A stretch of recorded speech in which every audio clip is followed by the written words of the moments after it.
आपको पहले इस इंफॉर्मेशन की तरफ ले चलता हूं, उसके बाद ले चलूंगा आपको महाकुंभ। सीधे ब्रजेश तिवारी हमारे संवाददाता वहां से आप तक जानकारी पहुंचाएंगे कि क्या कोई अंतर नजर आ रहा है लोगों में जागरूकता के स्तर पर, क्या कुछ बदली हुई तस्वीर वहां नजर आ रही है। उससे पहले आपको दिखाता हूं कोरोना विस्फोटक कौन है असल में।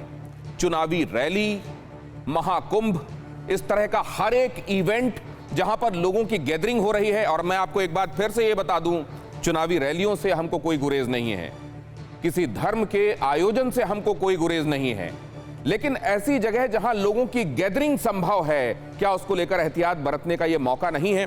जरा देखिए, कुंभ मेला, चुनावी रैली, केंद्र राज्य में तालमेल की कमी साफ परिलक्षित हो रही है। जब वैक्सीनेशन डोसेज की कमी के बारे में शिकायत होती है, शादी समूह में जमा होना लोगों का, लोग क्या कहते हैं, वहां रैलियां हो रही हैं, देखिए वहां पर कोरोना नहीं है क्या। आप हमारे बिजनेस के लिए लॉकडाउन की बात करते हैं, यहां पर आप रिस्ट्रिक्शंस की बात करते हैं, क्या जहां रैलियां हो रही हैं, लोग जमा हो रहे हैं, वहां पर कोरोना नहीं है। अब उनकी दलीलों को कौन समझाए कि पहले यहां तो कीजिए, वहां का देख के यहां नहीं करेंगे तो यहां भी फैलेगा। और यहां देखिए, कोविड नियमों की अनदेखी, वैक्सीनेशन की जितनी रफ्तार होनी चाहिए थी, 10 करोड़ के वैक्सीनेशन 10 करोड़ के आसपास आज तक हुए हैं। अगर हमको हर्ड इम्यूनिटी अचीव करनी है, वो हमारा टारगेट है, तो 80% पॉपुलेशन को वैक्सीनेट हो जाना चाहिए। क्या वो हुआ है?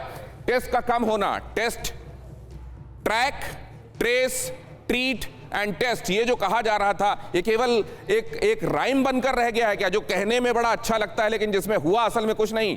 जरा देखिए, टेस्ट कितने कम हो रहे हैं, लोग जाते हैं लौटा दिए जाते हैं, और कहा यह जा रहा है कि असल में अगर टेस्ट हो जाएं तो आज जो हमको 2.25 लाख दिखाई दे रहे हैं एक दिन में, वो 4 से 5 लाख कम से कम होंगे। और आगे देखिए, अगर ये आप पूरी हर एक चीज को देखेंगे तो ये मकड़ जाल सा लगता है, और इसी मकड़ जाल का फायदा उठा रहा है ये वायरस, क्योंकि इसने देखा कि इंसानों में ना तो डिसिप्लिन है, ना उनमें सामूहिक रूप से एकजुट होकर करने का कोई काम करने का जज्बा है। वो खांचों में बड़ी आसानी से बढ़ जाते हैं, दावे होते हैं, लेकिन सियासत उसके पीछे जरूर चलती रहती है। और साथ में आप ये भी देखते हैं, जहां पर हमारे लिए कई बार आडंबर जरूरी हो जाते हैं, हमको क्या करना है वो गौण हो जाता है। हमारे साथ ब्रजेश तिवारी हमारे संवाददाता जुड़े हुए हैं। ब्रजेश, क्या देख रहे हैं? आईजी साहब तो असहाय लग रहे थे, वहां क्या दिखाई दे रहा है ग्राउंड में आपको?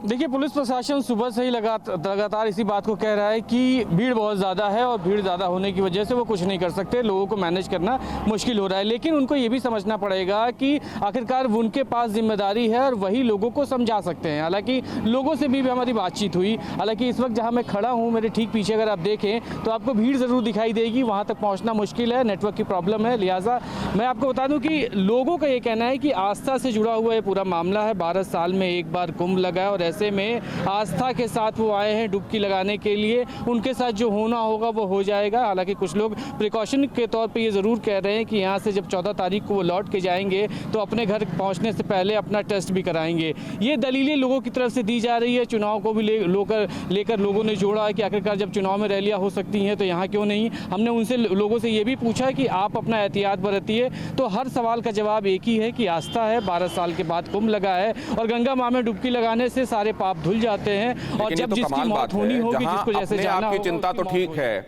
आप छोड़ दीजिए कुछ देर के लिए कि आप अपने बारे में फिक्रमंद नहीं है। आपको लग रहा है कि आपने जीवन में जो भी कर्म किए हों, बस आप एक डुबकी लगाएंगे तो मोक्ष मिल जाएगा। ठीक है, आप मोक्ष पाना चाहते हैं, आज ही पाना चाहते हैं, लेकिन दूसरों की जान को खतरे में क्यों डालना चाहते हैं? फिक्र आपकी, सोमवार से शुक्रवार रात 9 बजे सिर्फ TV9 भारतवर्ष पर।